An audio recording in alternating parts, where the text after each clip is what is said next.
Welcome back to my YouTube channel. I am Shreyansh, first year MBBS student. तो इस video में हम देखेंगे जो पिछले 2023 में नीट का पेपर आया था, उसमें केमिस्ट्री में कितने क्वेश्चंस अपने एनसीईआरटी से आए थे। मैंने इसमें पूरा अपना एनालिसिस किया और मैंने देखा कि अपने 83% क्वेश्चंस केमिस्ट्री में नीट में एनसीईआरटी से आए थे डायरेक्टली। तो इस वीडियो में हम उन्हीं क्वेश्चंस को देखेंगे कि कहाँ से क्वेश्चंस एनसीईआरटी से आ रहे हैं, किस तरीके से आ रहे हैं। इस वीडियो में आपको पता चलेगा कि आपको एनसीईआरटी को कैसे पढ़ना है नीट के लिए और क्यों पढ़ना है। सी जब इतने क्वेश्चंस आ रहे होंगे तो आपको पता चलेगा उसकी इंपॉर्टेंस क्या है। सब कहते हैं एनसीईआरटी पढ़ो, एनसीईआरटी से क्वेश्चन आता है। जब आप आज देखोगे कि क्वेश्चंस डायरेक्टली एनसीईआरटी से आ रहे हैं तो आपको विश्वास होगा कि हाँ एनसीईआरटी को पढ़ना है, क्योंकि 85% जब क्वेश्चन एनसीईआरटी से आ रहे होंगे तो सिर्फ आपने एनसीईआरटी या पीवाईक्यू का रखा होगा तो ये बहुत है आपको नीट में स्कोर करने के लिए। तो इस वीडियो में आप देखेंगे कि कैसे एनसीईआरटी से क्वेश्चन आ रहे हैं। अगर आपको वीडियो अच्छी लगे तो प्लीज़ लाइक एंड सब्सक्राइब करना मत भूलें, क्योंकि आपका एक लाइक और एक सब्सक्राइब मुझे काफ़ी मोटिवेट करता है। जो मैं वीडियो के लिए हार्ड वर्क करता हूँ उसके लिए it gives me all the motivation to do the hard work. So अगर आपको वीडियो अच्छी लगे तो please not forget to like and subscribe. So let's get started. तो हम देख लेते हैं कि नीट 2023 में केमिस्ट्री में यूनिट वाइज ऑर्गेनिक, फिजिकल और इनऑर्गेनिक में सेक्शन वाइज कितने कितने क्वेश्चन आए थे।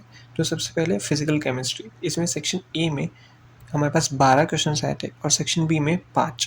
फिर ऑर्गेनिक केमिस्ट्री में सेक्शन ए में 11 और सेक्शन बी में 6। एंड देन लास्टली इनऑर्गेनिक में सेक्शन ए में 12 और सेक्शन बी में 4। मतलब मोर और लेस हर यूनिट से इक्वल क्वेश्चंस पूछ रहे हैं। अब हम देख लेते हैं कि इन क्वेश्चंस को हम एनसीईआरटी में कहाँ दे रखे हैं। हर एक क्वेश्चन को सेक्शन ए में कौन कौन से क्वेश्चन एनसीईआरटी में कहाँ गिवन है। तब हम देखते हैं कि एनसीईआरटी के जो नीट में केमिस्ट्री के क्वेश्चंस पूछे गए वो एनसीईआरटी में कहाँ गिवन है। तो स्टार्ट करने से पहले मैं आपको बता देता हूँ कि मैंने कोड G6 को यूज़ किया ताकि अगर आपको रेफर करना हो तो आप उस G6 कोड को डाउनलोड करके रेफर कर सको। तो सबसे पहला क्वेश्चन है 51। इसमें पूछा है स्टेबिलिटी ऑर्डर में कौन सा रिलेशनशिप करेक्ट है। सी ये क्वेश्चन आपको एनसीईआरटी में पी ब्लॉक की एनसीईआरटी में गिवन है।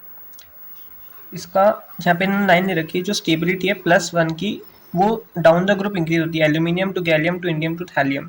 तो +1 में थैलियम सबसे ज़्यादा स्टेबल है। तो इसमें ऑप्शन 1 में देख सकते हैं थैलियम +1 में, और थैलियम +1 में स्टेबिलिटी ज़्यादा देन +3। तो इसलिए इसका आंसर जाएगा फर्स्ट। ये एनसीईआरटी में हमको डायरेक्टली गिवन है। Next question 52।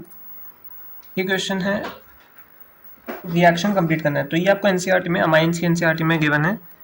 यहाँ पे डायरेक्ट एनसीईआरटी में गिवन है ArN2X की रिएक्शन जब CO2Br2 in the presence of HBr होगा तो बनेगा ArBr।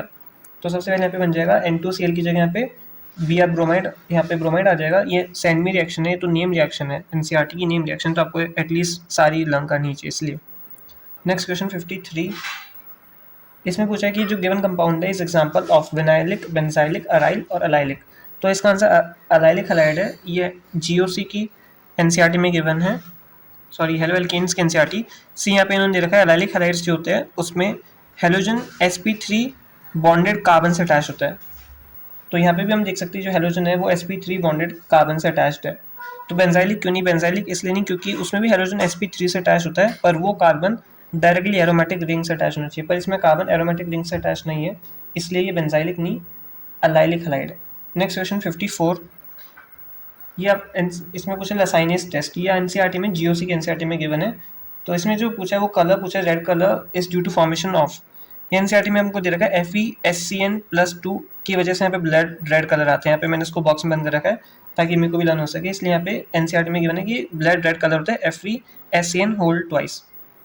नेक्स्ट 55, 56 और 57 मुझे एक्जैक्टली एनसीईआरटी में नहीं मिले, तो मूव करते हैं नेक्स्ट 58 क्वेश्चन पे। 58 क्वेश्चन स्टेटमेंट बेस्ड क्वेश्चन है, इसमें 2 स्टेटमेंट दे रखे हैं। तो ये सबसे पहले ये आपको एनसीईआरटी में मिलेगा बायोमोलिक्यूल्स की। इसमें पहला स्टेटमेंट है a unit form by attachment of a base to one position of sugar is nucleoside. तो ये स्टेटमेंट एकदम सही है। ये आपको मैंने फोटो में जो गिवन है उसमें सबसे पहले स्टेटमेंट यही लिखा है। नेक्स्ट स्टेटमेंट है when nucleoside is linked to phosphorus acid at 5 days position. तो ये गलत क्यों है? क्योंकि यहाँ पे फास्फोरस एसिड है और यहाँ पे एनसीईआरटी में लाइन लिख रखी है फास्फोरिक एसिड। सी अगर आप जूम करके फोटो में देखोगे तो मैंने फास्फोरिक एसिड के नीचे लिख रखा है कि यहाँ पे फास्फोरस एसिड नहीं फास्फोरिक एसिड आएगा, और ये लिटरली मैंने मेरी नीट के भी पहले लिखा था, बट उस टाइम तो आया नहीं, पर आपके पेपर में आ गया। फिर नेक्स्ट क्वेश्चन है 59। ये compound is formed two elements A and B। तो ये फिजिकल का क्वेश्चन है, फिजिकल केमिस्ट्री, और ये सेम क्वेश्चन एनसीईआरटी में गिवन है सॉलिड्स की एनसीईआरटी में। यहाँ पे 1.16 ये जो क्वेश्चन नंबर है ये सेम एक्जैक्ट क्वेश्चन उठ गया है एनसीईआरटी से नीट में। फिर उसके बाद क्वेश्चन नंबर 60। ये इनऑर्गेनिक का क्वेश्चन है, ये आपको DNF ब्लॉक के एनसीईआरटी में मिलेगा। तो यहाँ पे पूछा है कि Cu2+ की जो स्टेबिलिटी है वो Cu+1 से ज़्यादा क्यों होती है एक्वा सोल्यूशन में। तो यहाँ पे एनसीईआरटी में एक लाइन लिख रखी है, the stability of Cu2+ is due to much more negative delta H hydration which compensates more than second ionisation enthalpy. तो इसका आंसर यहाँ पे क्या जाएगा, आंसर आयनाइज हाइड्रेशन एनर्जी, क्योंकि यहाँ पे लिखा हुआ कि हाइड्रेशन एनर्जी इतनी ज़्यादा होती है कि Cu2+ की स्टेबिलिटी ज़्यादा हो जाती है। सेकेंड आयनाइजेशन एंथैल्पी को वो कंपनसेट कर देती है उसकी नेगेटिव डेल्टा एच हाइड्रेशन, इसलिए इसका आंसर जाएगा नंबर ऑप्शन 4 हाइड्रेशन एनर्जी। फिर नेक्स्ट हम बात करते हैं क्वेश्चन नंबर 61 की। ये इनऑर्गेनिक का क्वेश्चन है और ये आपको पी ब्लॉक की एनसीईआरटी मिलेगा। तो सबसे इसका पहला मतलब मैच बेस्ड क्वेश्चन है। सी कोक, तो हमको इसका आंसर 4 है, कोक यूज होता है एज अ रिड्यूसिंग एजेंट, ये मेटलर्जी में गिवन है। फिर नेक्स्ट ऑप्शन है बी डायमंड, ये डायमंड में sp3 हाइब्रिडाइजेशन होती है, ये लाइन एनसीईआरटी में लिख रखी है। नेक्स्ट है फुलरीन, फुलरीन का यूज होता है, फुलरीन ये लाइक मॉलिक्यूल्स होते हैं, ये भी सेम एनसीईआरटी में गिवन है। और लास्ट ग्रेफाइट, ग्रेफाइट को यूज किया जाता है एज अ ड्राई लुब्रिकेंट, ये भी सेम एनसीईआरटी में लाइन गिवन है। फिर नेक्स्ट हम बात करते हैं क्वेश्चन नंबर 62 की। 62 में दो स्टेटमेंट्स है असर्शन और रीजन बेस्ड। तो ये helium is use to dilute oxygen in diving apparatus, ये सॉल्यूशंस का क्वेश्चन है, एनसीईआरटी में गिवन है। यहाँ पे लाइन लिखिए, the tanks used by scuba divers are filled with air diluted with helium, तो ये भी सेम लाइन एनसीईआरटी में गिवन है। इसके बाद question number 63, some tranquilizers are listed below which one belongs to barbiturates, तो ये एनसीईआरटी में केमिस्ट्री इन एवरीडे लाइफ की एनसीईआरटी में गिवन है, ऑर्गेनिक केमिस्ट्री की। वहाँ पे same line as it is given है कि कौन कौन से बार्बिचुरेट्स होते हैं, तो उसमें वेरोनल एक एग्जाम्पल है। तो और इस क्वेश्चन में ऑप्शन नंबर 1 में वेरोनल है, इसलिए इसका आंसर जाएगा ऑप्शन नंबर 1 वेरोनल। फिर क्वेश्चन नंबर 64, ये हाइड्रोजन चैप्टर के एनसीईआरटी में गिवन है। इसकी सारी लाइंस, सबसे पहला मतलब इसकी काफ़ी लाइंस हाइड्रोजन चैप्टर से ही निकल रही है। तो सेकंड ऑप्शन एक बार हम देख लेते हैं कि बी स्टेटमेंट लिखा है heavy water is used to study reaction mechanism, ये सेम लाइन आपको एनसीईआरटी में हैवी वाटर के नीचे मिलेगी। उसके बाद hydrogen is used to make saturated fats from oils. Then option D, the HH bond dissociation enthalpy is lowest, ये lowest नहीं, यहाँ पे ग्रेट हाईएस्ट होती है, ये सेम लाइन एनसीईआरटी में यहाँ पे गिवन है। उसके बाद hydrogen reduces oxides of materials that are more active than iron, ये स्टेटमेंट गलत क्यों है, क्योंकि यहाँ पे आंसर आएगा लेस रिएक्टिव। यहाँ पे एनसीईआरटी में सेम लाइन लिखी हुई है पर वहाँ पे लेस रिएक्टिव है और यहाँ पे क्वेश्चन में मोर रिएक्टिव है, इसलिए ये आंसर गलत हो गया। तो इसमें डी और ई गलत है, ए बी और सी सही है। नेक्स्ट हम मूव करते हैं क्वेश्चन नंबर 65 पे। क्वेश्चन नंबर 65 फिजिकल का केमिस्ट्री का क्वेश्चन है। तो ये एग्जैक्ट तो एनसीईआरटी में नहीं है, पर हाँ जो केमिकल काइनेटिक्स में एक क्वेश्चन है एग्जाम्पल नंबर 4.2, यहाँ पे उस क्वेश्चन से ये मिलता जुलता क्वेश्चन है। तो अगर आपने ये क्वेश्चन कर रखा होगा तो ये क्वेश्चन आप इजीली कर सकते हो। नेक्स्ट क्वेश्चन है नंबर 66, ये क्वेश्चन सरफेस केमिस्ट्री का क्वेश्चन है। इसमें पूछा which of the following example of heterogeneous catalysis. तो इसमें जब आप एनसीईआरटी में देखोगे हीट्रोजेनस कैटालिसिस के एग्जांपल्स दे रखे कुछ, और उसमें डायनाइट्रोजन और डायहाइड्रोजन का रिएक्शन गिवन है, तो वो हीट्रोजेनस है। इसमें ऑप्शन 1 में दे रखा है डायनाइट्रोजन और डायहाइड्रोजन, तो आप सीधा सा टिक कर सकते हो कि ऑप्शन 1 इज ए हीट्रोजेनस। और ऑप्शन 2 ऑप्शन 3 आपको होमोजेनस कैटालिसिस के एग्जांपल में दे रखे हैं, तो वो भी सीधा एनसीईआरटी में गिवन है। नेक्स्ट क्वेश्चन 67 अब एस ब्लॉक की एनसीईआरटी में गिवन है। इसमें सबसे पहला स्टेटमेंट है magnesium plays role in neuromuscular function and interneural transmission, इसमें करेक्ट पूछा है तो इनकरेक्ट है, क्योंकि एनसीईआरटी में गिवन है सोडियम और पोटेशियम मिलकर करते हैं नर्व ट्रांसमिशन में रोल। सेकंड स्टेटमेंट है daily requirement of magnesium and calcium is 0.2 to 0.3, NCERT में गिवन है कि 200 से 300 मिलीग्राम होता है, तो उसको यहाँ पे ग्राम में कन्वर्ट करके लिखा है, तो ये लाइन एकदम सही, इसका आंसर इसलिए सेकंड है। ऑप्शन थर्ड और फोर्थ भी एनसीईआरटी में गिवन है, ये इनकरेक्ट इसलिए क्योंकि थर्ड में कैल्शियम की जगह मैग्नीशियम गिवन है एनसीईआरटी में, और यहाँ पे बोन इनर्ट एंड अनचेंजिंग नहीं, not inert and unchanging substance है, जो कि एनसीईआरटी में लाइन लिख रखी है। फिर नेक्स्ट क्वेश्चन है 68, ये क्वेश्चन हाइड्रोकार्बन से है। बेसिकली ये लग रहा है फिजिकल का है, पर ये हाइड्रोकार्बन के एनसीईआरटी से भी सॉल्व हो रहा है। इसमें पूछा है जब 2 मोल्स ऑफ ऑर्गेनिक कंपाउंड का वेट क्या होगा which is obtained by heating sodium ethanoate with sodium hydroxide in presence of calcium oxide. तो NaOH और CO की प्रेजेंस में जब आप सोडियम इथेनोएट को हीट करते हो तो ये फेमस डीकार्बोक्सिलेशन रिएक्शन है जिससे मीथेन प्रोड्यूस होती है। तो मीथेन का 2 मोल पूछा है, 2 मोल मीथेन का वेट हो जाएगा 32 ग्राम। तो ये एनसीईआरटी में ऑर्गेनिक केमिस्ट्री में से भी निकल रहा है क्वेश्चन। फिर next question number 70, the element expected from largest ion to achieve the nearest noble gas configuration. तो ये क्वेश्चन एक्जैक्टली तो एनसीईआरटी में नहीं है, बट ये PYQ बेस्ड है, जो कि 2010 में पूछा गया है। और आपको पता है कि आइसो इलेक्ट्रॉनिक स्पीशीज़ में जो सबसे ज़्यादा नेगेटिव चार्ज स्पीशीज़ होती है उसका साइज सबसे ज़्यादा होता है। फिर next question 70, the correct order of energies of molecular orbitals of N2 molecule S।